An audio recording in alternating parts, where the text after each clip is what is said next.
Скажите, кто у вас глава в семье? Мама. Мама с папой. Я? Ну, отец, наверное. Че, не наверное, но точно. Ну, я один живу, у меня нет семьи. Муж, да. А вы решения принимаете? Ну, я принимаю, направляю, так сказать. Все решающие какие-то вещи вы принимаете? Да. А советуетесь с кем-нибудь? Только с собой. А он с вами советуется? Ну да. Он принимает решения на основании ваших каких-то слов? Ну, конечно. Мы вместе. Ну, как мы вместе. А кто решающие принимает? Ну, все-таки муж решает. А мы вместе оба, наверное. Пополам. С женой, да, пополам. И я, и супруга. Вместе? Обоюдно, вместе в одной связке 52 года. Я? А как? А муж?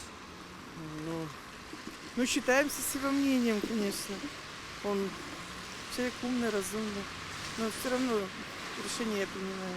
Я одна живу. У нас нету главы. А с кем-то советуетесь?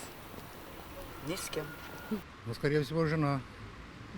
А вы принимаете решения какие-нибудь? Разумеется, конечно. Но она решающую роль, да, играет? Да нет, я думаю, что пополам, наверное, 50 на 50%. Жена, А вы решения принимаете? да, Ну, после ее решения.